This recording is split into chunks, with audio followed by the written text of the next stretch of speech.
Well, as I just said, I have been challenged every other year. Cuyahoga County is a very challenging county to run for election. So, we have always worked hard. We have a huge team. They all believe in me.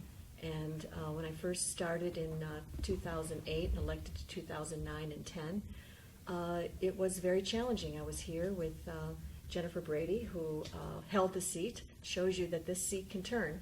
It is one that you have to really make sure you understand what our constituents value. You have to make sure you understand what is important to them, and you represent them at the Ohio House. And since I've been there, each time, my percentages have increased, and the amount of what it takes for me to win in dollars has decreased, because it's all about hard work, and it's all about door to door, and it's all about making sure that you're everywhere, doing everything, and listening to your constituents. As you know, over the years, it's really been a journey.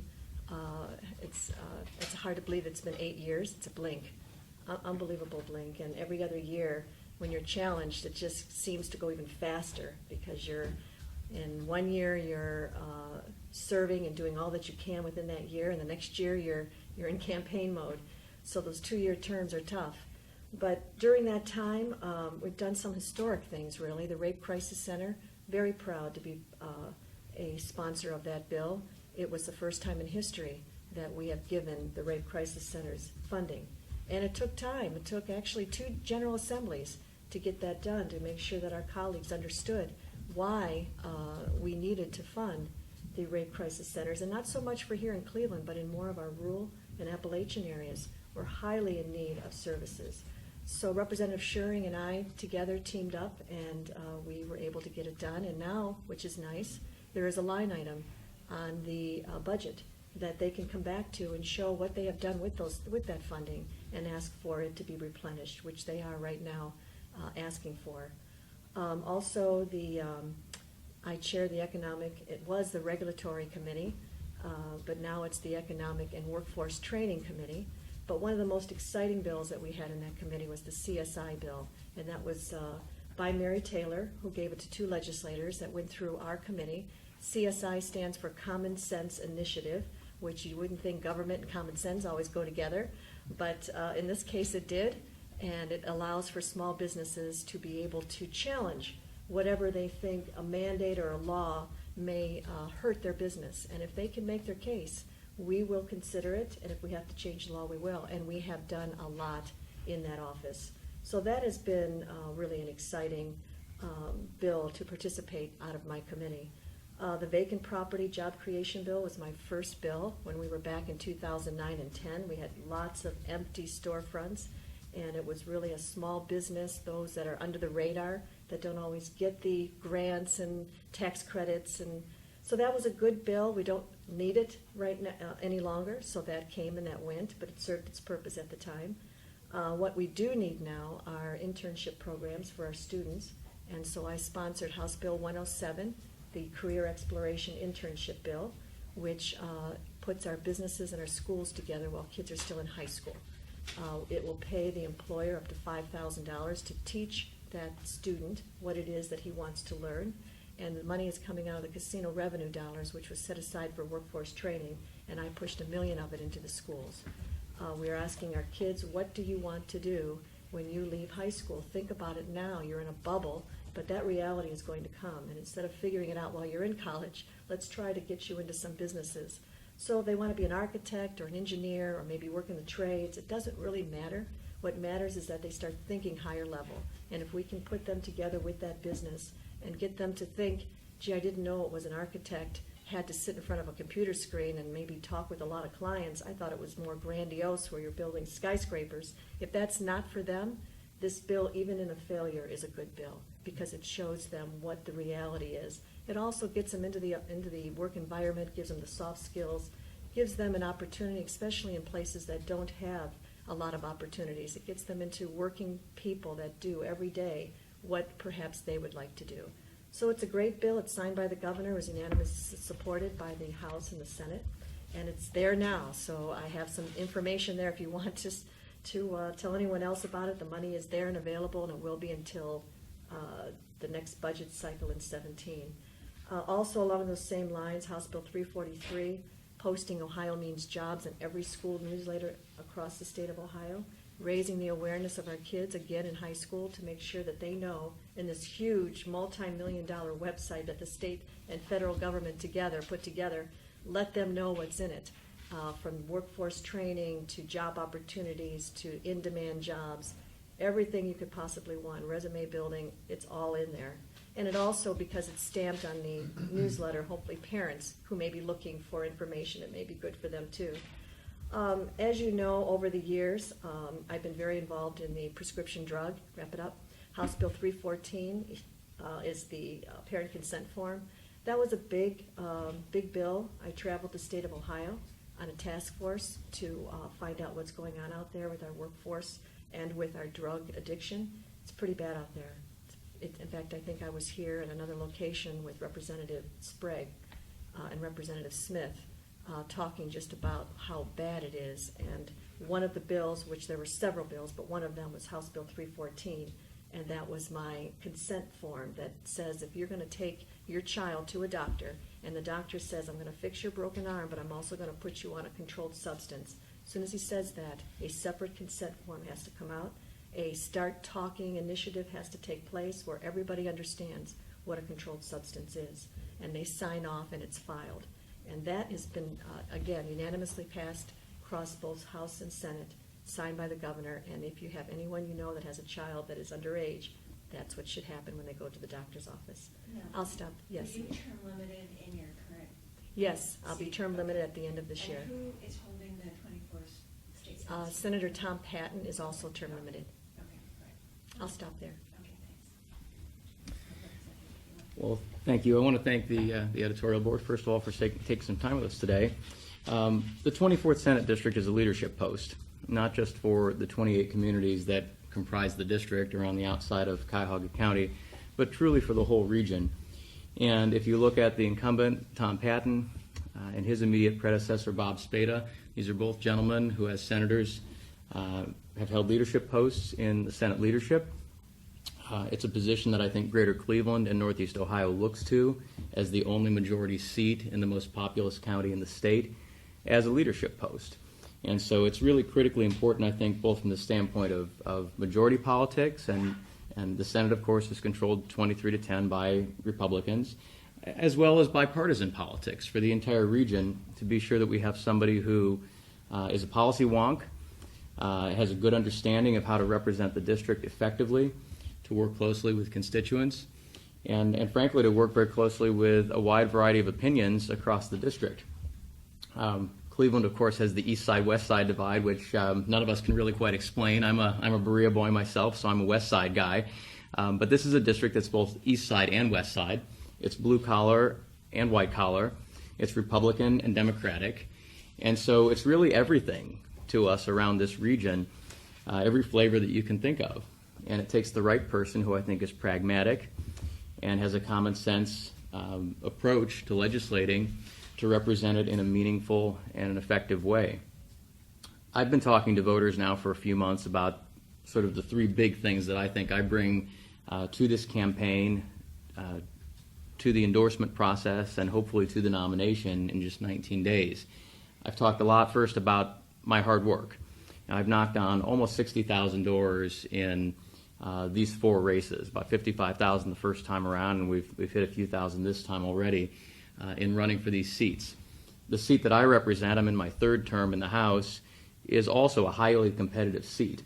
I've never had a primary before because I believe I've worked very hard to earn each of the nominations, to run 3 times in 10, 12, and 14. But this time we have one, and I'm bringing that same work ethic to this process. People know me to be an effective fundraiser, and whether or not folks like it in this business, you have to have the resources to get the word out to voters, to inform them about what your platform is, why you're running, and why you seek to be effective in office. So I think I'm a hard worker, first of all. Secondly, the post requires leadership, and I'm uniquely qualified among the 3 people sitting before you in terms of my leadership experience and abilities. I'm the only person here with military experience. I've served in the United States Navy for almost 14 years now. I have a year of combat experience in Baghdad, Iraq, which I think folks know pretty well, working for an organization called Combined Joint Task Force Troy. It was the Counter Improvised Explosive Device Brigade Combat Team in Baghdad, and I ran the intelligence division for that organization for a year. I'm confident through the work that we did there, we saved lives and provided important leadership to General Petraeus, to General Odierno, and other folks who I worked for in the theater. Two speakers in a row now have looked to me and recognized my leadership abilities as an individual and as a legislator. Bill Batchelder, in only my second term, gave me the gavel of the Committee on Policy and Legislative Oversight. Every speaker in recent years has had what is informally referred to as the Speaker's Committee. That was the Speaker's Committee in the last session. It's the committee that got all the very interesting bills that came through, everything from red light cameras to election reform to internet cafes, a variety of other issues that are generally the more contentious matters that come before the state legislature. I think that I served in a way that provided balance on that committee. There were only 13 of us there. It was an 8-to-5 committee. And, sought input from all different individuals who came to talk to us about those issues. But unlike really all of our committees, we weren't just receiving legislation there and working it through the process. I wanted to have an oversight committee based on my experience for George Voinovich back in the U.S. Senate, where I was the staff director on his committee, the Subcommittee on Oversight of Government Management, the Federal Workforce in the District of Columbia. And this will really show, I guess, my nerd side or my policy wonk side, but the stuff that I worked on there was related to federal workforce matters, government relations issues. And I wanted to bring that same thing to Columbus, because too often I think we sit around and we go through the legislative process, we do our due diligence, but we don't take time as one of the three branches of government to provide oversight of issues, of agencies, of the kinds of things that come before state government. I took my committee on the road. We did a series of hearings on affordable, reliable electricity. We got input from folks across the board on all of the above approach to energy reform here in the state of Ohio. We talked about travel and tourism, one of the big industries here in the state, actually our fourth largest industry. We talked about the IRS scandal that had occurred earlier in the Obama administration and the political targeting of Ohioans by that federal agency. We looked at veterans issues. I brought the committee to Baldwin-Wallace, my undergraduate alma mater, where I'm an adjunct professor, to talk about how can we better serve our veteran population here in the state of Ohio. So we worked through all of that, and those things I think are the examples of leadership that I've provided both in my military experience, and I'm still serving today with a European Command Unit out of Detroit, and in the legislature. And then the third piece is results. People expect results from their legislators. It's not enough anymore just to go keep the seat warm, to push the green button when the majority leader says to push the green button. This district requires a thoughtful leader who's willing to think his way through issues and then provide an outcome that's meaningful. I've been the author of 15 public laws during my time in the legislature and 4 additional resolutions. I've provided I didn't have enough folders here for everybody. You brought the whole team out today, but I brought 3 folders with some of my accomplishments detailed in there in terms of my legislative agenda. I focused on 5 big issues during the time I've been in the legislature. I learned also from Senator Voinovich, if you try to do everything well, you're going to do nothing very well. And so I picked jobs, education, veterans, senior citizens, and government transparency as my 5 issues. If a bill doesn't fit into one of those 5, I don't sponsor it. I want to be able to do the very best that I can to learn about an issue, to work that bill through the legislative process, and to make good public law for Ohio. So we can talk a bit more as we go along here today about some of those accomplishments, but I think this seat really requires someone who provides the hard work, has leadership abilities, and provides real results in the legislature. Just one quick question. You mentioned the importance of this seat as the one majority, meaning Republican Senate seat from Cuyahoga County. Is it preordained as a Republican seat? I mean, how do you? By no means, Elizabeth. This is a swing seat. It's a seat that can go the other direction, and very candidly, I believe I'm the strongest person to carry this based on my ability to work across the aisle with the other side, And, this is also a seat, and whether or not base voters like this, it's the reality of it, that has to have union support. And I've demonstrated, I think, during my time in the legislature, willingness to reach out to the other side, to work with our friends in the construction and building trades, to have those relationships, and to look out for the district in a broad and meaningful way, as opposed to just as a partisan. This district just absolutely requires someone like that. Okay, thank you. Thank you. Again, thank you for taking the time, because this is an important race. I'm running because I love working on public policy. I love working on issues that impact Ohio, Northeast Ohio, and now specifically 24th District. For me, it's creating that vibrant economy. It's creating an ability for the private sector to grow. So I'm going to continue to do what I did when I was in the state legislature and work on issues of lowering taxes, less regulation, and getting government to work at the speed of business. And I did that because I brought my own personal experience to the table. I now 26 years as practicing attorney and involved in several family businesses. And so I understood when I went to the legislature in 2005 that there were some taxes that were completely anti-growth. The inventory tax, the personal property tax, and the high rate of the income tax. And so I led the fight to remove all those. And those created an environment for growth. I mean, it made no sense that a product that you can't sell, so no one's coming through the front door to buy it, but the government was coming through the back door to tax you on it. So we got rid of those. But maybe different than anybody else is we also understood at the time that the revenue for those sources of taxes didn't go to the state, they went to the local governments and the local schools. So we created forward thinking. We created the tangible personal property redistribution plan that played out for 7 years. We created the idea that the local governments now will be tied to the success or failure of the state government, and that we put a percentage on what the local governments would make. It wasn't a dictate, wasn't from the governor, it wasn't from the legislature, it was how we did as a state. If we rose, the government locals got more. If the state did more, everyone had to batten down the hatches and do tough. We understood that there was a partnership. And politically, I don't know that we understand that the taxpayers pay for all levels of government, whether it's local, state, or federal. So if you're down in Columbus, and what I said in 2009, if you're down in Columbus just focused on state government and you're pushing the tax burden off to the federal and state, or locals, you're not doing your job. And I think I was right, because what we're facing now, one of the things I want to go back, is we're a very transactional government right now. And what we're seeing at the local level is, we have 3 of our major cities who are lowering their credit from 100% to 75 or 50. That's a tax increase. We have school systems going out. Chagrin went out for an income tax. Strongsville went out for an income tax. Westlake has gone out for several levies.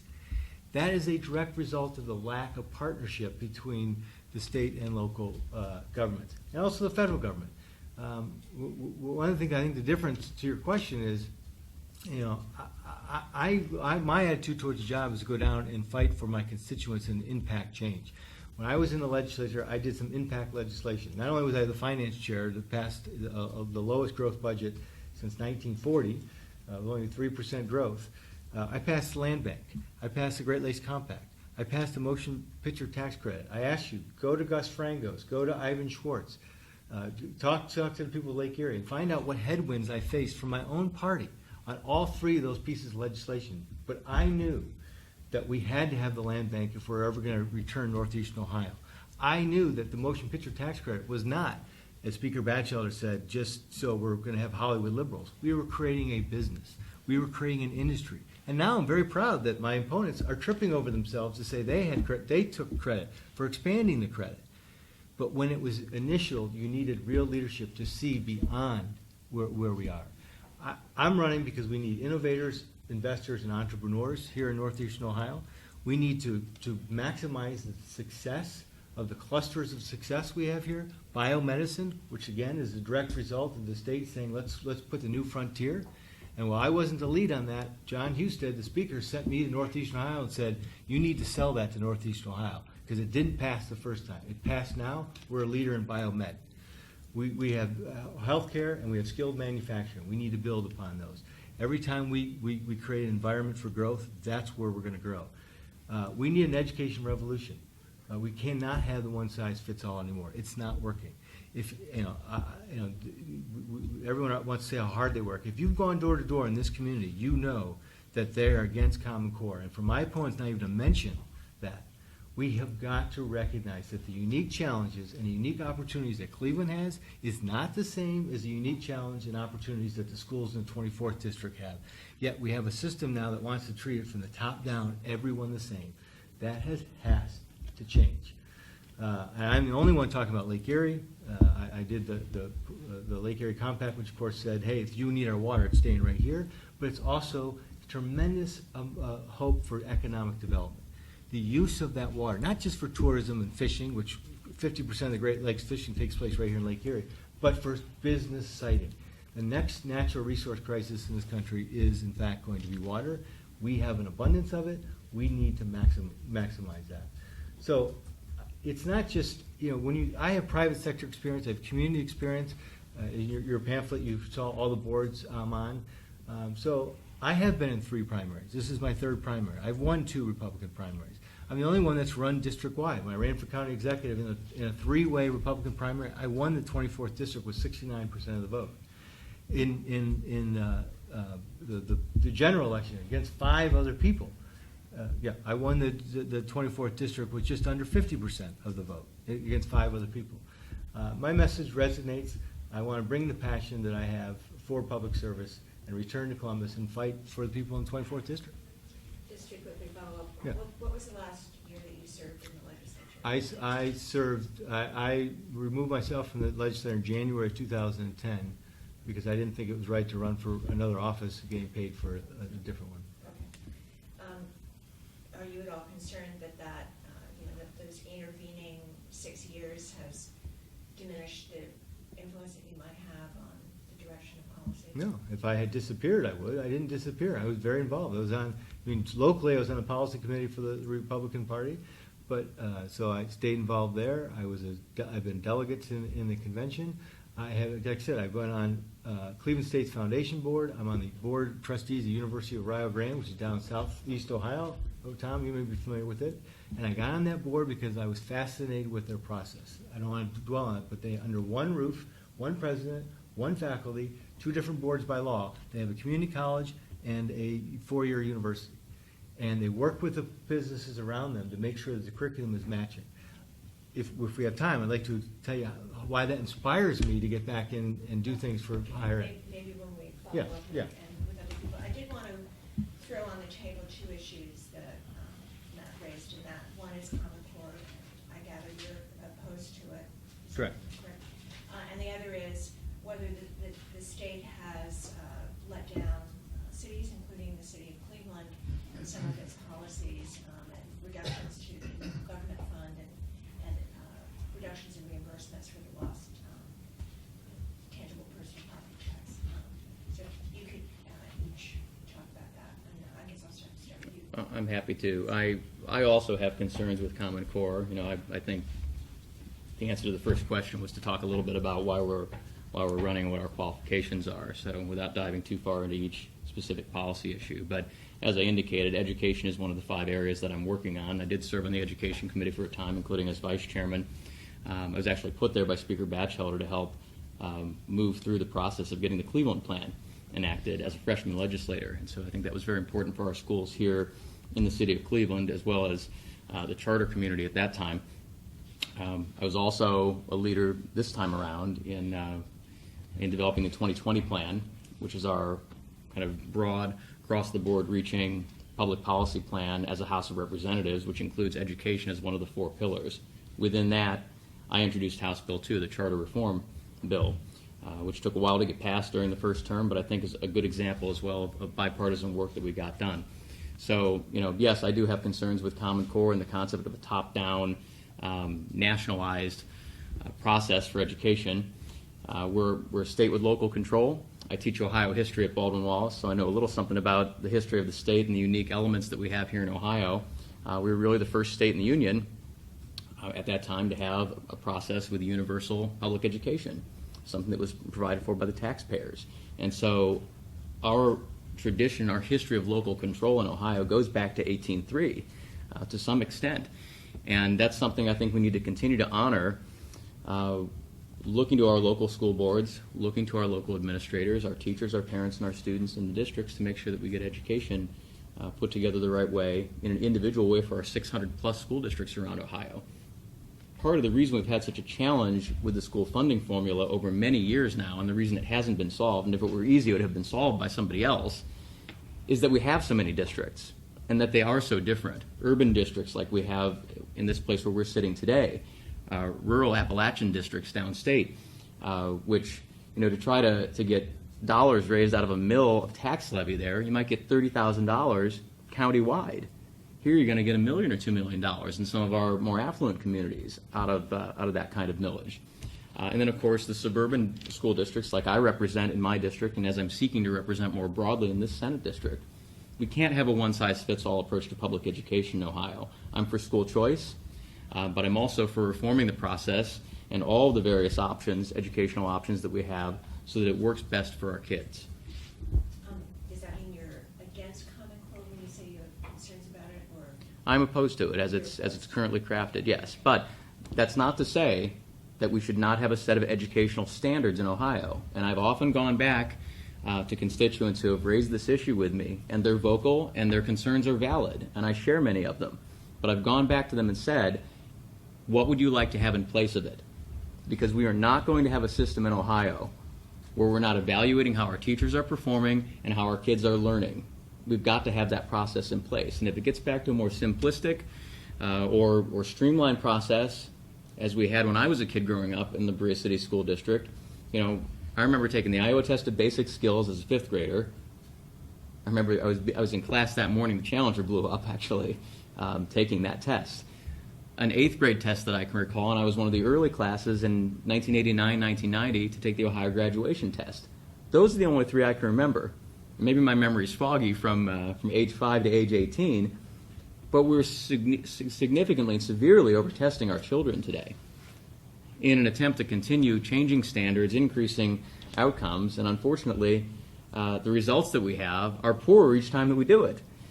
Just to move on to the other issue that we raised, the sort of lack of partnership, if you will, between the state and particularly larger cities, but all communities in terms of sharing of tax revenue. What's your position on that? Well, it's an important question, and I think it goes back to the budget situation that we were confronted with, both Representative Baker and I, as we arrived in the legislature, she 2 years earlier than I, but that we were confronted with when we resumed the majority in January of 2011.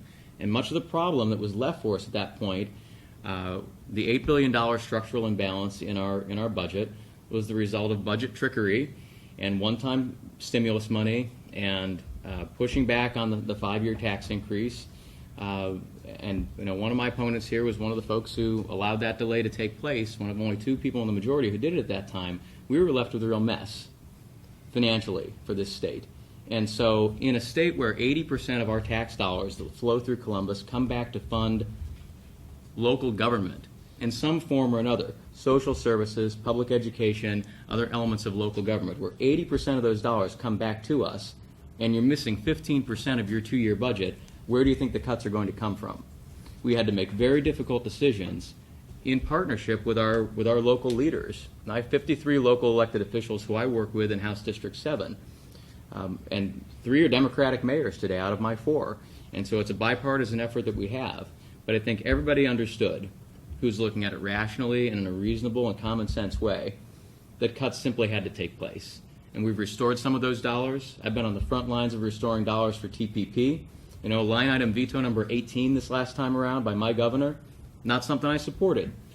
And so I worked very hard later in the session to make sure that we got most of those dollars restored for districts like Berea and North Royalton and Strongsville and others that, whether or not it's the case, believe a promise was made when the tax reforms that Mr. Dolan referred to were put in place. A promise was made to those districts to hold them harmless in the long term as TPP was phased out. The CAT that we've talked so much about in recent years as a part of that big tax reform package in 2005 has not yielded the kind of dollars that we expected it to do. And, frankly, that 5-year plan that one of my opponents here talks so much about was actually a tax increase the first 2 years. It was tax neutral the 3rd year, And it was only in years 4 and 5 that that became a net tax cut for the state. And he chose to take year 5 of that and turn it into a tax increase for Ohioans again. That Matt Dolan would like to respond to that before we move on to nan-bakers. Well, I mean, first of all, with Common Core, there's been 2 bills, House Bill 597, House Bill 213. He didn't sign on to either one of those. If you really wanted to impact and get rid of Common Core, he would have signed on to some of those. So this is Johnny-come-lately on this top-down education fact. I've talked to my schools. I've talked to most of the school superintendents in the district and a lot of the school board members. They are not getting any cooperation from the state. They need flexibility. They need collective bargaining reform. They don't need it to go all out and get rid of it. They just need the ability to hire and fire more readily. So on the tax, he's completely wrong. First of all, the Republican Senate, the body which we want to join, also passed that tax pause. And the pause was necessary because otherwise it would have been an additional $890 million that would have gone to the state. And the fix that they're talking about is 1 year. And that's the difference between coming there with private sector experience. You just can't kick can down the road problems. You've got to see solutions. Our solution was 7 years. Check your numbers on the CAT. The CAT is far exceeding any revenue projections we had back in 2005. It is starting to work. And that money, 30% of that money was destined to go part of the TPP plan. And so it's hard to say that you're thinking ahead when you just do a quick fix for 1 year. It takes leadership. If you go back and listen to what I said on the House floor in 2009, it's exactly what happened. It's exactly what happened. And to suggest, if you also listen to that speech, it's very clear where I stood on the acceptance of the stimulus money. And it was also very clear that I laid out state cuts, not local cuts. Cuts to the state government that could be done. All right. Well, that was a lot to listen to, and absolutely I was there at the time. Common Core is something that needs to be reformed. I do not support it. And I do that based on the parents that I talk to, the parents that are struggling with their children and trying to understand how to do the math problems, how to do and get caught on some of the English, because it's math and English that Common Core is really what it's centered around. And that is really what I base my opinion on, is that we really do need to make sure that our local governments have local control. And our school boards right now do not. Common Core is financed by the federal government, and the federal government pushes that financing down to our local schools, and it's very hard for them to break away. They do have a lot of liberties to be able to choose their textbooks and things, but it really does come down to making sure that their kids can and should, according to the federal government, align themselves with Common Core. So we absolutely need to take a very hard look at that.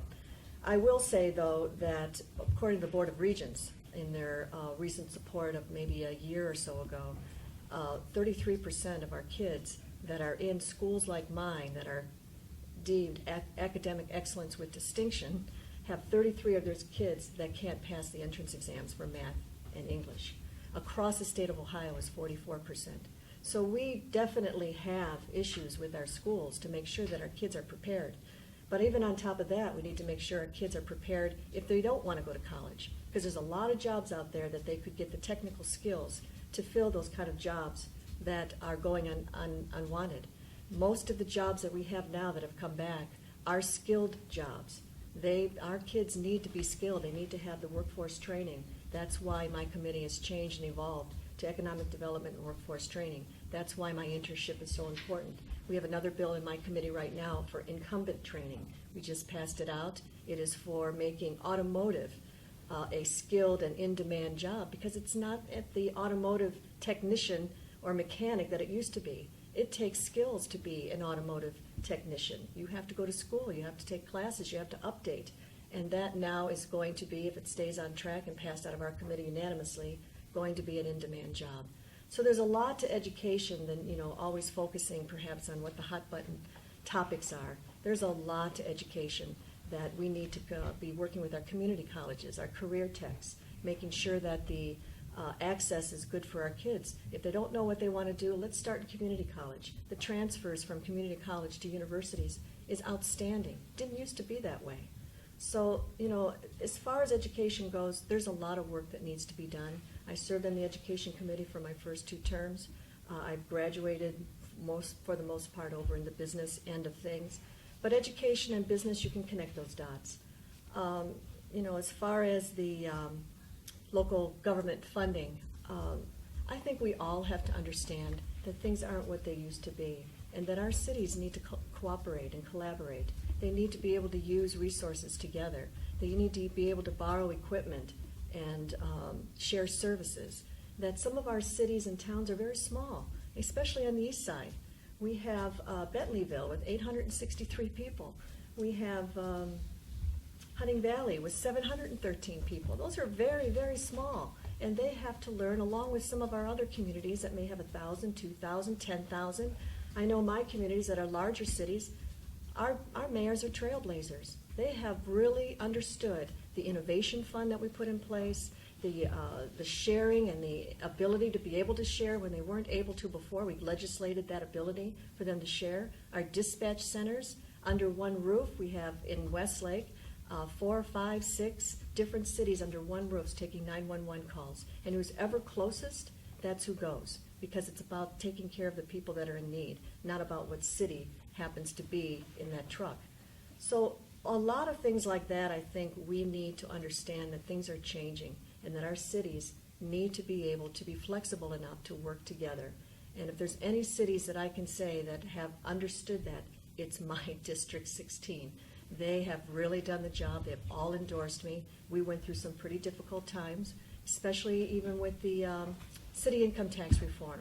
That was a huge bill, and they were very much concerned about the income tax that they may have lost, but we worked through it, back and forth around the table just like this many, many times, but we were able to get that bill passed, and they came and accepted it. And I don't want to go back to the days where we are always talking about needing of more and more tax dollars. We need to continue on the days, even when revenue is better, that we learn how to be more efficient, we work together, and we collaborate. And that is really the message, I think, going forward, and especially if we get into another downturn, that we all learn how to do what's best with the money that we have. I was just about to say, I heard you talk about the small cities, obviously Bentleyville and that kind of thing, but Sure. we had a big city mayor come in here, Cleveland, and complain about the same kind of issues. I think I heard Matt say that if he was elected and went down there, that he would try to tweak things a bit and kind of reduce some of those local government cuts. But you seem to be saying the opposite. So where do you stand on that briefly, and also like to hear from Mr. Dovilla on that point as well? Well, the first thing, the cities that I represent, they are considered donor communities. We pay, we don't receive. We have middle class, working class people. Most have 2-income households. Most have mortgages on their homes. Most kids have student loans. They pay their bills, they do all the right things, but they get very little back. So I am always fighting for my district to try and help the people that are always paying. The Cleveland schools, I believe that their per pupil expenditure is about $16,000 per head. I'm sorry, I'm going to keep you with this Cleveland, the city of Cleveland, because it was the mayor who came in here to Okay. complain about the fact that he might have to raise taxes because of the Right. cuts at the state level. Well, like I said, our cities need to be able to collaborate. He's a big city. He needs to collaborate. He needs to figure out how to be more efficient. Other cities have done it. He can do it too. It's easy to always keep asking for more money, but it's harder, much harder, to do things that are more difficult. But when you're forced to do it, you find a way to do it. And that's what I would say to our mayor. Now, Mayor Bopes in Rocky River, with the estate tax, which was eliminated, should have been eliminated. It was an unfair tax, immoral tax. But that hurt her city because she used it for infrastructure. And I said to Mayor Bopes, I understand if you need to increase your income tax 0.25%, and you can convince the people that you represent that that is something that needs to be done in order to address the infrastructure needs, then that is better than taxing the people who have already paid all their life and will already pay again even though they don't have a voice to fight it. That is better to tax the people who will be using the services than it is to tax the people who have already paid and no longer have a voice to fight it. Right. So that's my opinion on making sure that we do the right things, that we are good with the taxpayer dollars that are given to us, and we work together with our local governments to give them what they need. Mr. Dovilla? Well, I'm a fiscal conservative first and foremost, and I'm an advocate for local government. You know, there's an old saw in American history and in American politics that the government is best which is closest to the people. That's something that I continue to believe in, even in my service at the state level, and that's why I've engaged in partnerships with local government in my office for the last 6 years. You know, I would rather, and these are difficult decisions for everybody, but I would rather see these kinds of decisions on taxes made, to the extent that they can be, by folks at the local level. Ultimately, the people are in charge of this process. And so when a levy of that nature goes on the ballot, they can vote it up or down. You know, we have a representative government in Columbus at the state level that I'm proud and honored to be a part of, and to make those decisions at that level. But where we can, we want to see our mayors and councils be able to have control over those decisions, along with their residents and the taxpayers who they represent. And, you know, the accusation has been leveled by Mr. Dolan at Representative Baker and me that, you know, this has been tax shifting, and we've pushed this down to the local level by these kinds of cuts at the state level. Ultimately, I would rather have these decisions made by the folks who are paying the freight for this state, and those are the taxpayers at the local level. Mr. Dovilla, with all due respect, one could not disagree with you in the abstract, but the fact is that most legislative enactments you made a little bit past the General Assembly do not go to a vote of the people. Because local officials oftentimes, and more often than not, have to go for local votes to get local votes for taxation. That's a lot harder than passing something through Representative Assembly. Well, that's correct, Tom, but I mean, ultimately, these kinds of decisions can be made locally when it comes to those tax issues. Make locally, if you could make them in Columbus for everybody and benefit local government in general. Mr. Dolan has something to say about that. Well, both of them are talking about who's paying a higher tax. The tweak that I'm talking about is reform the partnership so that there's a direct percentage of that mayors and people can plan for. That as we get our vibrant economy growing, they will benefit. Both of these folks got rid of that in their in Mike and Nan's second budget. They voted that away. It was taken away. So now it's a dictate from Columbus how much local government's going to get. I want to bring the partnership back. Hey, we're all in this together.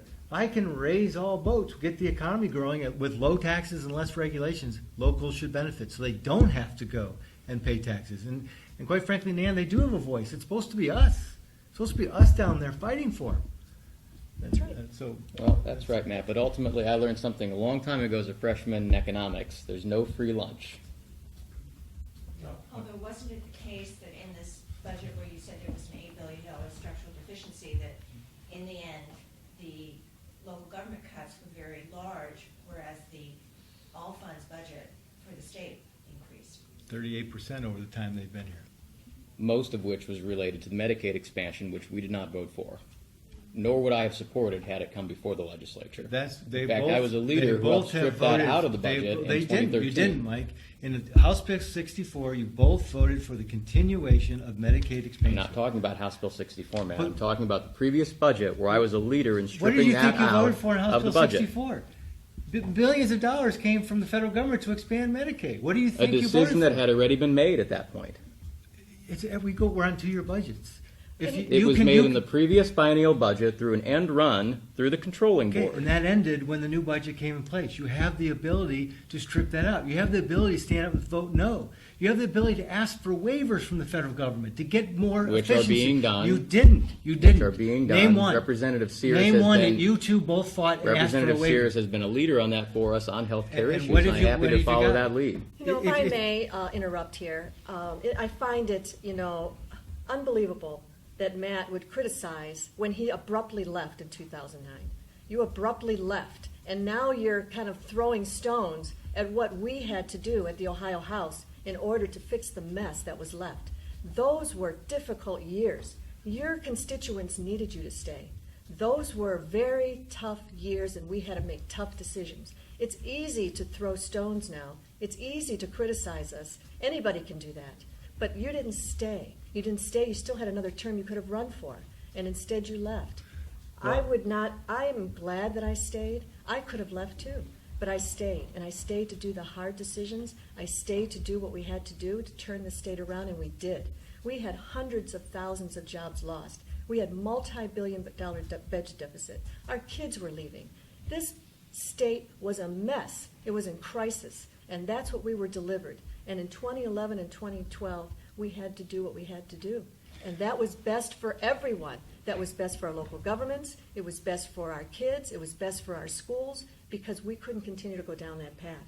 And I would say that if you're going to cast stones, you should have been there to stand up and say what it is that you needed to do. But you weren't there. Your voice wasn't there. You not only left your Geauga County residence, but you moved to Cuyahoga County, and here we are in a room where now you're running for a place that you didn't even live in at the time.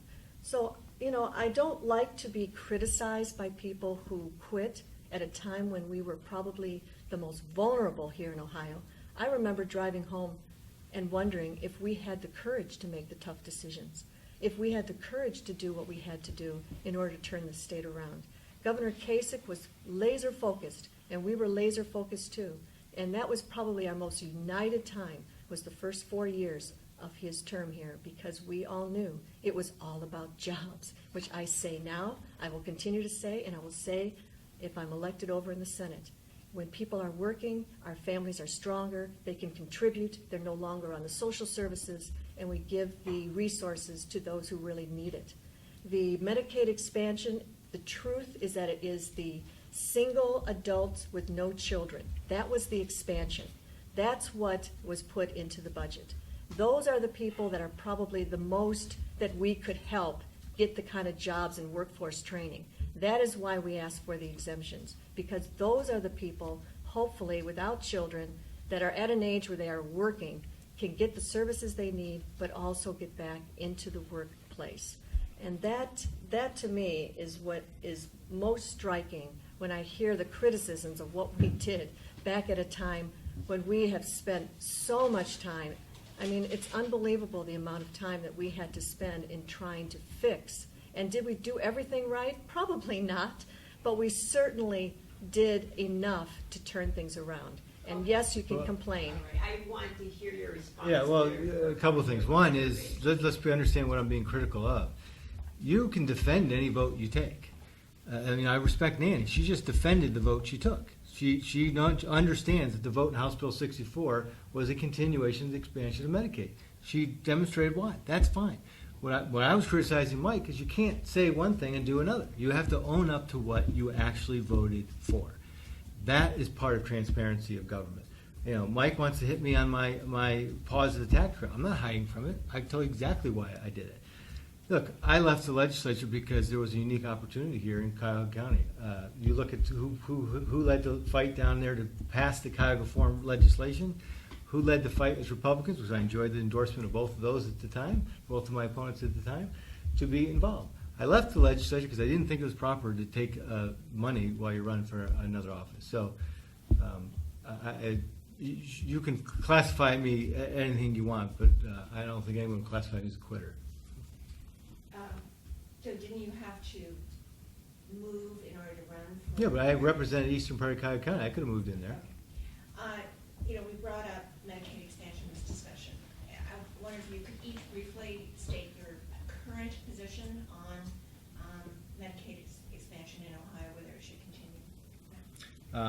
continue. Going forward in the next budget, I would look to see, are we still achieving the goal that Governor Kasich wants, and that is to take care of able-bodied folks.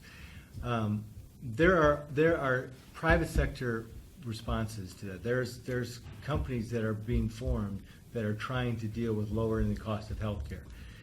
To me, if we can find state dollars to cover those same people, that's what I would fight for. Because we can no longer continuously accept money from the federal government at the rate we are. So that's it. No, you're against. No, I would want to make sure that the people we're trying to cover are covered. That's going to shrink. As the economy grows, that number is going to shrink. But I would make sure we're trying to cover them through state dollars, an application of state funds. Well, the governor deserves, I think, a great deal of credit in providing leadership within what is now the Department of Medicaid, first of all, by helping to bend the cost curve down for health care for those who need it, who are under that program. Going forward, I think we need to take a look at additional ways to make sure that we're getting fraud out of the system and to make sure that those who need to be covered legitimately are being covered by the system. But the concept that we've been providing leadership on in the House under our Healthier Buckeyes program is to try to lift people out of the system and to get onto the exchange beyond that and onto private pay health care beyond that. That's truly the concept of a bridge from poverty over to sustainability, to self-sustainability. And so, this is an issue we'll need to continue to look at in future budgets, and it's the biggest part of our budget at the state level. And so it's something that requires continued diligence, and it's a different decision each time as we go along in terms of what is brought to us by the governor and ultimately how we fund it. One of the big questions that I asked the hospitals as we were examining expansion the first time in the beginning of 2013 is, if the idea is to reach more people, and that's the concept that was presented to us, people who legitimately need additional assistance for their health care coverage, what are you doing to reach out to those people in the community to provide that kind of preventive care, to make sure they're getting to a dentist for good oral hygiene, to make sure that they're getting in for their well checks? And they're still working their way through that process. Our excellent health systems in this part of the state, which are our biggest employers, really important to our economy, real important to the healthcare outcomes. And so, again, this is something we will have to continue to look at as a big, big part of our budget every time we go through that process every 2 years. I was just asking about the Medicaid expansion piece where the government has a very large subsidy, but most of it at this point is subsidized.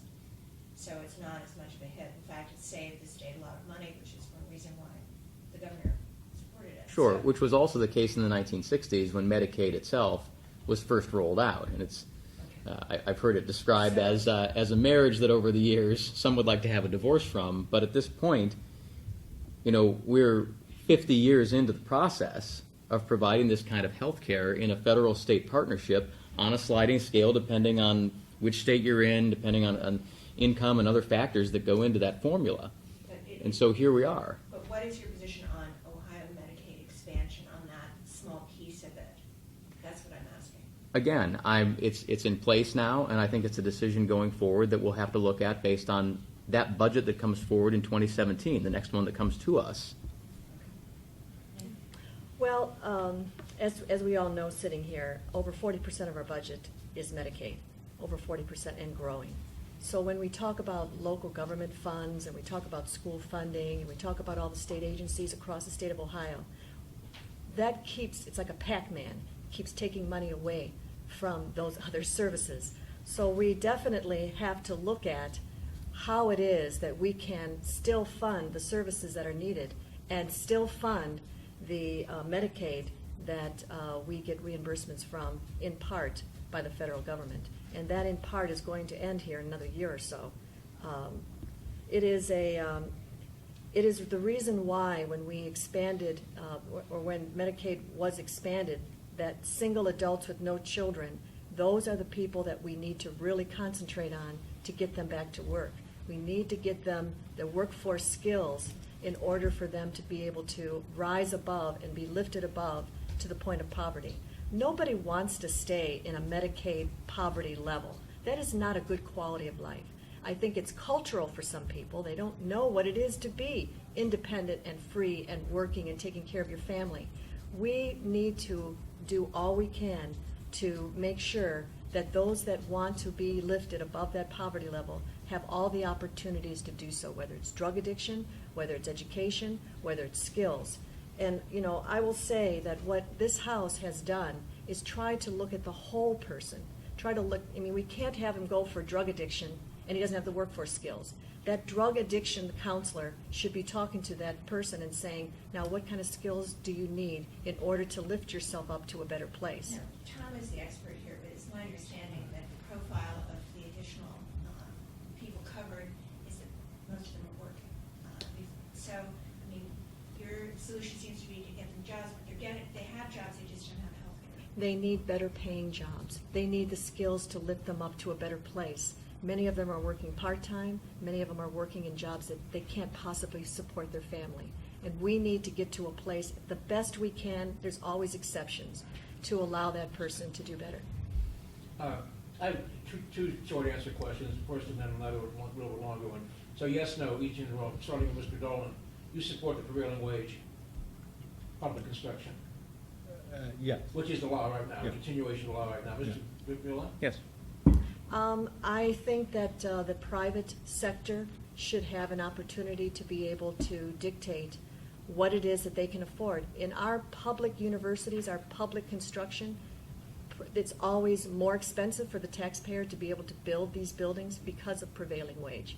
So I think that if we allow that our private sector companies to at least compete, we may be able to save some of the dollars that are spent. Well, private sector companies do the construction, we don't have some kind of Soviet construction company or something. Well, Tom, we've made adjustments to the threshold over the last couple of budgets, which have not been the most popular thing in the world. So, Okay, I you know, just wanted- with our you friends in the listen union to community, the- we've made those tough All right, decisions. thank you. Another question, another matter. Your former colleagues in the Ohio House, Mr. Dan Stewart and Mr. Ross McGregor, sponsored a bill a while back and passed the House, admittedly with only a few Republican votes, that assured the public accommodation, employment rights, and other protections of LGBT Ohioans, which are now, of course, we're kind of congruent with the Obergefell decision in that we recognize marriage by court decision. Would you support enactment of a bill by the legislature similar to the Stewart McGregor bill, protecting the civil rights and employment rights and so forth of LGBT Ohioans? I was one of the 5 Republicans that voted for that Ross. I can't hear you, I'm sorry. I was one of the 5 Republicans that voted for it. That's what I thought, Right. yes. So, because it's very clear, are we a party of discrimination? You know, we talk about Big Tent. You know, what do we? You know, we are about jobs. We are about growing economy. We're about vibrancy. We want people to move here. If you have a shrinking economy, you're not growing. I don't care what your tax policies are. You're not growing. We've got to send a clear message that we are welcome to all. If you're a hardworking person, that you obey the law, that we want you here. So yeah, no problem with that. Mr. Dovilla? Well, we are the party of Lincoln. We're not the party of discrimination. But there's a balance, I think, between religious liberties in this nation and with equal protection under the law. And that's a discussion that I think is ongoing, not just in this state, but across the country. So I would need to look at a specific piece of legislation to see exactly what it is that we're talking I do about. believe Mr. McGregor and Mr. Stewart's bill had certain exemptions for small employers. Well, and that's an important exemption, I yes. think, to make sure that religious liberties are Yes, ma'am. protected. Ms. Baker? Same. I mean, I believe that absolutely there should not be any reason why someone can't be employed if they have the qualifications, period. So I don't. So you would support a bill like the Stewart McGregor bill? Sure. Thank you. But you didn't vote for it, though. I honestly, I don't remember. This is the question, take a few more words than just yes or no, but not that many, one hopes, because it's a complicated subject, but you all know the issues, especially because the two of you have been through it most recently. As you know, the Energy Standards Bill is in kind of a hiatus for 2 years right now, energy efficiency, whatever the fancy words are using about it. And of course, if the legislature does nothing, it will kick back in again, although admittedly it'll be what amounts to a 2-year delay of the standards being set. For each of you, what is your position on whether the bill should just kick back in again and go forward, or there should be some rethinking and modification of the energy efficiency standards requirements in that legislation? We'll start with Ms. Baker. You know, we had quite a bit of deliberation on that, and I know there was a committee that was put together that reviewed that and came back with a report. The energy, we want all energy, we want all renewables, but we have to be smart about it. And right now, that has been enacted for a while, and it's not that the funding is cut, it was just frozen. So the money is still flowing, it's just didn't take the next hike. And before we take the next hike, which is why it is that this was deliberated, we need to make sure that the return on investment is there. So that is really what happened with that House bill.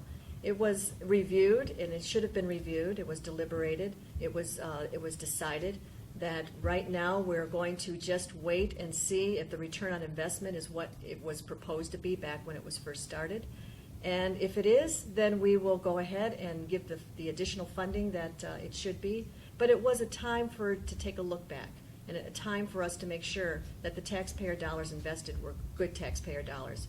But I think everyone would agree that renewable energies are important and that it's something that we should be investing in. We just need to be smart about it. And that was the result of the committee that came back to us and said, We need to make sure that the money that our taxpayers, our Ohioans, are investing in, that's where it's coming from. It's coming from their utility bills, that it is being spent wisely. So that, wait, before we go, that committee recommended continuing the freeze. It Is that your position also? Continuing freeze until perhaps we can see that it needs to be reinvested. But right now, a freeze does not mean an elimination of money. It just means it's not going to take the next hike in money. Ultimately, affordable, reliable electricity is the bottom line on this issue. And this is the issue that my committee was looking at from an oversight capacity a couple of years ago. The freeze that's in place by the SB 310 Energy Mandates Study Committee now is set to expire. I think we need again to take a look at where we are in terms of our renewable portfolio in the state to see if these standards are even reasonable to be met. You know, what we discovered, my concern about this over time is that we really have never had a comprehensive energy policy for the state of Ohio. And these standards that were put in place a number of years ago were sort of pulled out of the air, notionally, aspirationally, with no true scientific background to them, no real way of knowing if they could be met. It's nice to have a goal, but ultimately when people flip the switch on the wall, Tom, they want to know that the electricity is going to come on. And when we get to a situation in the state, as we did last year, when it's 15 degrees below zero as the high temperature on a day in February, or it's verging on 100 degrees here in July or August, and the grid is approaching capacity, and you can ask the folks who know about this how close we were to rolling brownouts during both of those circumstances, that's a real concern for the state.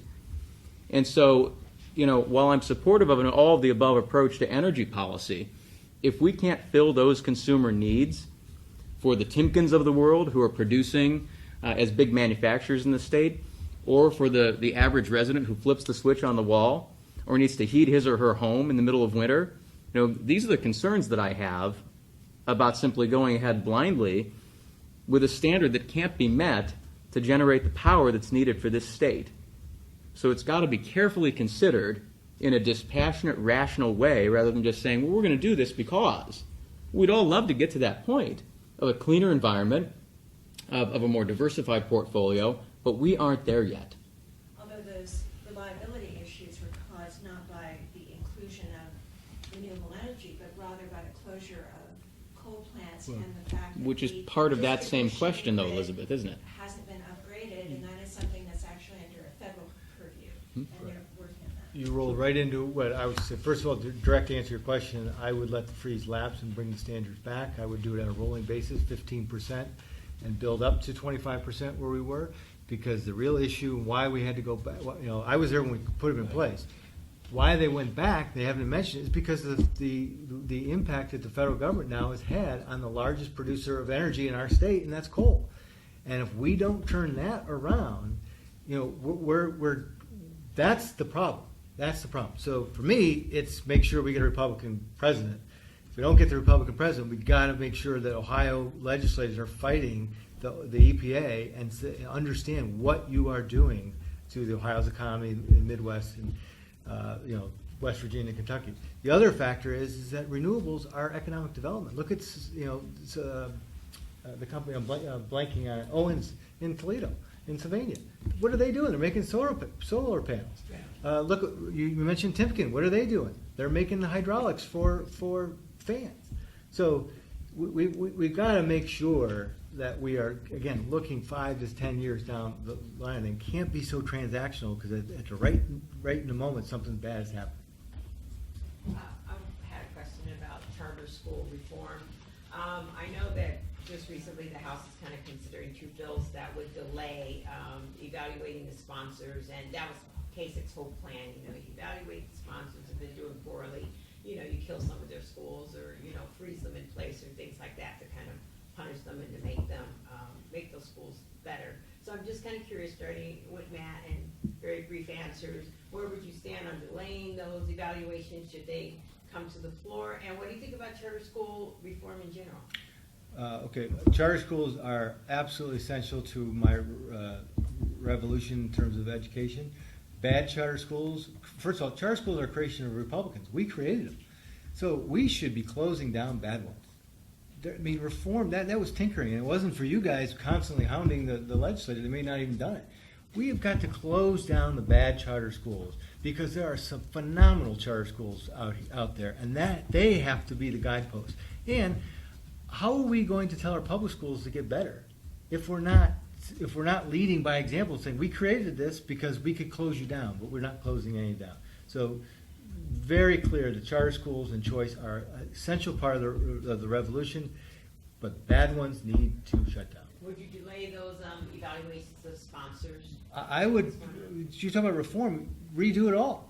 Meet standards. If you don't meet those standards, you're shut down. Well, I would take exception with the fact that we were dragged to the table on this issue. As I mentioned earlier in this interview, the Ohio 2020 plan that we put in place, one of the 4 pillars of which is education, we introduced House Bill 2. I was the prime sponsor of that bill to provide for the first charter reforms of a substantial nature in the state of Ohio since that type of education system was put in place during the 1998-1999 school year. I sat for probably an hour and a half with Tom and other members of this board a few months ago to have a lengthy discussion on that bill as it was moving forward, and I was happy to. I was happy to, because it was an important part of reform that's part of the package that we're advancing during this legislature. So I'm happy with the reforms that went in place. I regret that the bill took as long to pass as it did, and you can go back and see the outcome of that interview and my various opinion pieces on it. But I would love to have seen that bill finished in June before we left for the break. That just wasn't going to happen based on how the process rolled out with the Senate.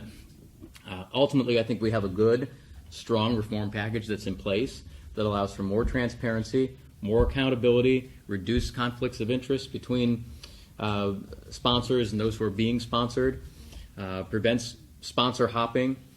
And ultimately, I agree with Matt on this, that ultimately what we want to see in place is a system where there's a high level of accountability and performance for this educational option for the state.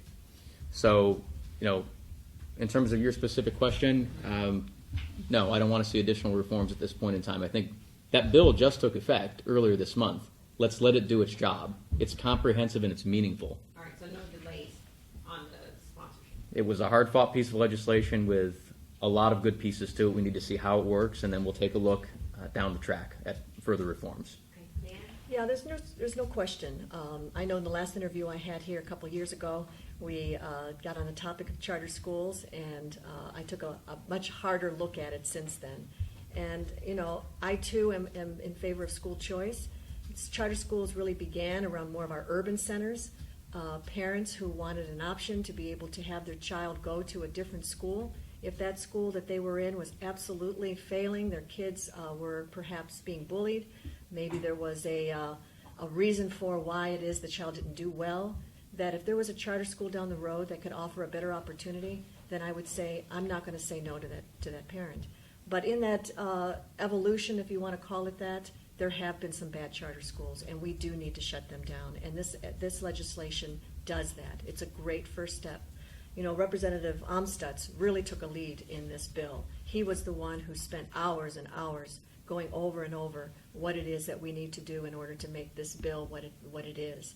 And I agree with it. I mean, there's no question that when you have something new and it erupts and it sometimes gets out of control, you got to rein it in. And that's exactly what we did. I believe that there will be a continuation of our charter schools. I think it's a good balance. I think our public schools also need to be just as accountable for their students across the board. Anyone taking state dollars needs to be accountable to the state for what it is that they do. Should there be a delay of the sponsorship evaluation? I do not believe so. So, cities, like the one we're in, are plagued by gun violence, and the leaders of those cities often say that the state has tied their hands in dealing with their violence, because one of the problems is that there's an abundance of guns that fall into the wrong hands. Is there anything that you see the state being able to do to assist cities in dealing with guns? You want me to go first? Yes. Okay. I want to, first of all, because whenever we get on this topic, I want to make sure that I'm not misquoted because it's a hot button issue. And I am absolutely a Second Amendment supporter. I'm absolutely one that believes that you should be able to defend yourself, your family, and your home. So there is no question there that I am in favor of those that want to have their concealed weapons and use them if needed to protect themselves. But having said that, there are exceptions. And, my colleague decided that that wasn't an exception for him, but it is one for me. And as we said, Ohio is very diverse. We have Appalachian and rural areas that they sleep with their guns. They don't want to be told how they're going to be regulated. It's part of life. But in places like Lakewood and Westlake and Rocky River and Bay Village, they do not want to see guns in bars. They don't want to see alcohol mixed with guns. And I've heard the arguments as to why it is that it's okay, you walk in, you're not going to be drinking, so if you're not drinking, then it's okay to walk in. I don't believe that. I think that if you have a group of guys that are watching the football game on a Sunday afternoon, they're not all going to be sipping on a soda. That we really, it's common sense that you would not mix liquor and guns. And for that, I get a hit from the NRA or the Buckeye Firearms. But guess what? I'm going to support my district. I'm going to support what people in my district say we should do. And they said... Do you have an example of a time that's happened where somebody had a concealed carry, was drinking, and did something? It's a new law, and I would say that give it time. And, how do you know that you're even carrying until you use it? So all of it's concealed. It used to... Talking about the result, though. Right. I mean, it used to be if you have a girlfriend and that girlfriend has another boyfriend and you get out and you throw fists. Now you pull out a gun. I mean, the amount of guns that you're talking about that are in society right now don't need to be in bars. They don't need to be where liquor's served. That's just one place that I think makes sense. And if it means that I don't have a special interest group agreeing with me, then that's okay. Because then I'm doing what Berea and Strongsville and North Royalton and all those smaller communities would say they do not want to have. And, that I would say legislation like that is something that we really need to be careful when we start enacting what we can or can't do across the state of Ohio. Just to follow that up, would you support a return to local control of gun laws? Well, I would say that I would, because places like Lakewood, and I was just at a meeting, it was a Republican club meeting, and he said he had I don't know how many, 60, 70 bars in Lakewood. I mean, that is so much different than perhaps something like Walton Hills or Bentleyville that have very small communities, or maybe out in the Appalachian area or the more rural farming areas. So yes, I think when we talk local control, we can't just say local control for this, but not local control for that. And if a mayor and council believe that what's best for them when they're closest to their community, they should be able to say what is best for them, even when it comes to gun laws. I think we should get back to the root of the question here, which really is about the nature of our society today, and a dialogue that I think needs to continue taking place at the national level. Folks taking sides on this issue of police on one side and citizens on the other. It's something that I think we need to work much more diligently to bring people together in the country. And it's not really a matter specifically of gun violence, as it is a matter of where we are as a society today. And it gets back to some of the issues that we were talking about earlier, trying to lift people, trying to get them to a better place, trying to get them to a place of employment where they can take care of themselves and their families and be contributing members of our society. And so that, I think, is at the root of the question that you're offering here. And, for my part, in this position, hopefully as a senator for these 28 communities and for the broader region, I want to be a part of that dialogue going forward. But you did support the guns and bars legislation. Well, I think that's a misnomer to first of all. So Allowed guns and bars. So then, therefore it allows guns in establishments that happen to serve alcohol, not just bars, restaurants. We don't need to be worrying about the people who have gone through a process of earning their concealed carry, many of whom are former military, who know how to use a weapon, and if not, have gone through the process of training. This isn't the Wild West. They're not going to pull the gun out and shoot someone for no reason. But we should also be very cautious in our society today to try to reduce the number of victim zones that we have. And it's the places, we can't have a police officer on every corner, supportive as I am of our public safety forces in this state and in this country. Could you refresh my memory? Someone has a concealed weapons permit they're allowed to carry in the State House?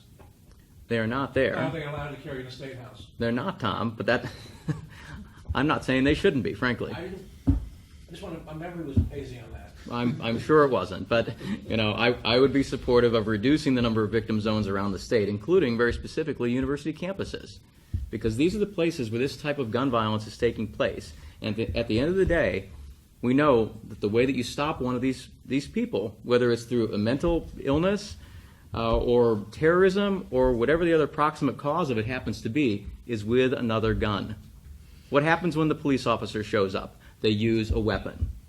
There should be nothing wrong, and there is nothing wrong with a fully trained individual who happens to have a concealed carry permit being able to stop someone who's causing violence on our university campuses or in a restaurant that happens to serve alcohol or, frankly, anywhere else in our society. That's their Second Amendment right, and frankly, it's just common sense. What about the notion that local communities should be able to control the gun laws within their bounds? This is a matter that falls under the Second Amendment to the United States Constitution and the Constitution of the State of Ohio. It's a state matter. Although the Constitution in Ohio provides for home rule, correct? It does. This is one of those issues that is a constitutional guarantee. We don't have specific exceptions to the rule on free speech or freedom of religion or other items that are protected under the Bill of Rights to the United States Constitution. But if a community wanted to adopt a standard stricter than the state's that still met constitutional, Would we do that now on the gay marriage issue at a local level? I'm just asking about. See, I mean, there has to be a consistent standard that applies when it comes to federal law under the U.S. Constitution. Okay, but there isn't a federal, in other words, the state of Ohio enacts laws that are different from federal laws on guns, so why shouldn't a community be able to do that under the Constitution? Because this is also a statewide guarantee under the Constitution of the State of Ohio, which is the charter that governs these 11.6 million people. So, no, to your question, I don't think there's a state gun law that would impact the violence. There's buyback programs. What I do think the state can impact, and I don't know if we're going to have time, but to follow some of the guidelines set forth in the community impact report that the federal government laid out. And one of them is to encourage community policing. And what I would like to do is get Tri-C and Columbus State and other community colleges offering programs to people who come from these areas to go into school and get police training if they agree to return to their neighborhoods and do the community policing right back to where they came from. As generations grow up, we're recognizing that police are good, that's my older brother's, my friend's older brother that I saw policing. Over time, that will change it. Unfortunately, no, I don't think there's any gun law that's going to change the violence in the big cities. Would you support the guns and bars bill? Yeah. Okay. And how do you feel about local control? Well, because we don't have borders where you have to sign in and sign out every time you go across borders, there's a uniformity.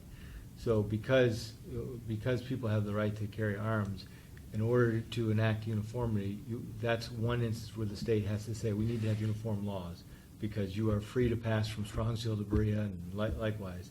So in order not to put people always in a position of being in violation of the law, the state can recognize that and say we're going to require uniformity here. I had just one, if we have time. This isn't the most weighty issue that you guys have ever. It needs to be a really quick question. Okay, well. Or a quick answer anyway.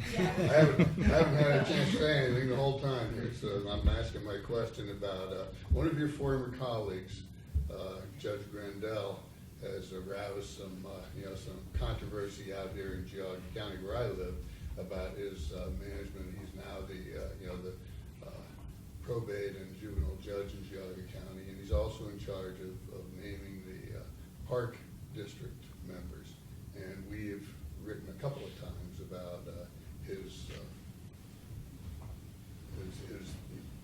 oversight of the park district and kicking people out and putting people in who will follow his lead on expanding the nature of the parks. And we called for in an editorial the state legislature to take a look at the fact that the probate judges appoint and dismiss park board members. I don't know if you guys read that, but anyway, I just wondered if what if any thoughts that any of you had on that issue of the probate Yeah, court we have- judge being in charge of the park board. I have some intimate familiarity with former Senator Grandel, but no, we have 88 counties. 87 of the counties, it's working well. The probate judge appoints the executive director and allows the executive director to run. We're going through a rough spot in one of our counties, but again, we can't react right away because one person has a different take. So I would keep it. So it's up to the voters, not the legislature. It's up to the voters, not to the legislature. Any thoughts on that? I can't disagree with that. I mean, it's something that I'd be willing to take a look at down the track, but I agree that we've got to be careful to avoid knee-jerk reactions where we have one incident that takes place in one particular location around the state on a matter like that, rather than throwing out the baby with the bathwater. Yeah, and I'm not thoroughly, I have an understanding of Geauga County and what you have been writing, and so I would say that from what I'm hearing, certainly if it comes to the legislature, we'll take a look at it and decide what it is that we need to do. Will we have a chance for closing arguments? Yes, that's Okay. where we're headed next. But because we are really pressed for time, if you Yes. all keep your closing remarks to just 2 minutes, we very much appreciate that. Okay. Madam Minister. Well, okay, thank you. I guess, Republican primaries are difficult, and so we all know the same people. We know all the voters, and the voters know all of us, so it's hard to distinguish. But I think attitude has distinguished me in this race. I think my attitude is to learn from the community, to bring private sector experience, to bring community experience, to bring public sector experience, and to go down and fight for what we need in northeastern Ohio down in Columbus. And just listening to my opponents, they're good legislatures, but their attitude seems to be go to Columbus and report back as to what's happening to you from Columbus. So I bring a different attitude to it. I want to make sure that we continue this vibrant economy. I want to make sure we have this partnership so that we have low taxes at all levels. I think we have to recognize that the federal government is spending way too much money, and we are inhibitors of state if we keep accepting that money. I look forward to the challenge. I think if you look back on my record, I have had pieces of legislation that are still impactful today. And I think that's the type of legislation and legislature I will bring to the state senate. Thanks. Well, elections are about choices, and this has been an interesting process for me as the first primary that I've been through. I respect each of my colleagues and the important work that they've each done in the legislature during their period of service, but I would respectfully submit to the Republican voters, many of whom have pulled early ballots already, over 12,000 in our district, that I provide a unique set of leadership skills and abilities and a common sense approach to legislating. I would take exception with the fact that I go to Columbus and then report back what's happening there. I've had 14,000 pieces of correspondence with my district over the 5+ years that I've been there. I take the opinions of my constituents very seriously and apply those to the decisions that I make. I've had 43 sets of office hours around my district over the past 5+ years. As I indicated earlier, 15 public laws that are now in place here in the state of Ohio, signed by the governor, 4 additional resolutions that I've worked on big issues related to manufacturing and the Great Lakes. I've been proud to be one of 4 founders and co-chairs of the Lake Erie Legislative Caucus, as well as the other issues that I've worked on. My military background, I think, sets me apart from my 2 rivals for this particular nomination, as I indicated earlier. My service as the chairmanship of one of the main committees in the House as a sophomore member. My election by my peers, including my colleague Representative Baker, to the number 5 leadership position in the House as Majority Whip during this term. So I think all of these things are the kinds of skills and experiences and abilities that I would like to take over to the state Senate to represent, as I mentioned at the very beginning, not just the 28 communities that comprise this district, but all of Greater Cleveland in a way that's meaningful and comprehensive and substantial for all of us. So thanks again for visiting with us today. Thank you for allowing us to have a few words at the end.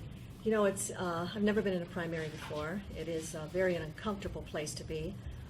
You know, I'm glad to hear that we're talking here about platforms, and we're talking about what we would do if we were there and what we have done since we've been there. So, you know, I would ask Representative Dovilla to stop his smear campaign on me. I wish you would go back to the issues that you talked about here today, instead of blasting on TV things that are absolutely so absurd, I can't even answer to them. So I would hope that he would do that. It is unbelievable that another Republican would take such a hit at a fellow Republican when we're both in there doing the same thing. So I would ask that you would stop that smear campaign. It is very, very unsettling. I would also, too, would be a disservice to me not to say that when we talk about the TPP, and I meet with Sally Conway-Kilbane regularly. She was a wonderful legislator. She was term limited. There was an interruption in the seat when she left before I got there. But she was the architect behind the TPP. She was the one who created and went through the hours and hours and hours of trying to make sure, and with a lot of, not with a lot of support at the beginning, but she saw that our companies had the potential to leave if we were going to keep taxing them on the inventory. So I would ask that if we're going to make that a cornerstone of our election, as Matt Dolan has done, is that we give credit to Sally Conway-Kilbane, who was the real architect, who was there in the years of being chair of the Ways and Means and worked through the study group. In fact, I have a copy of that, the report of the study of state and local taxes, that she was assigned as one of the members on the tax commission, and that was led by Tom Zano, and her name is listed there among others.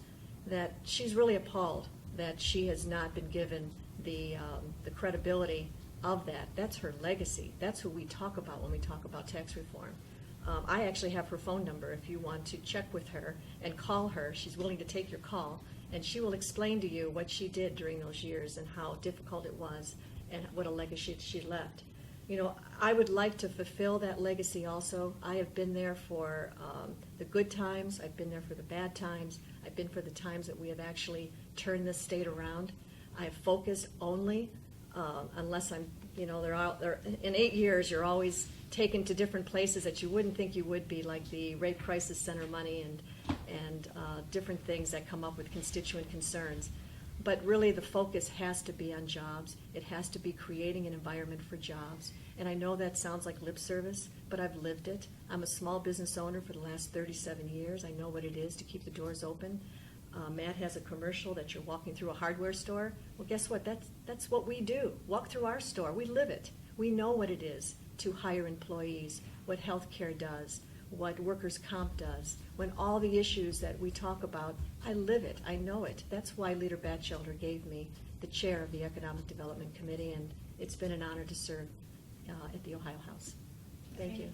Thank you all. Thank you, everybody. Thank you.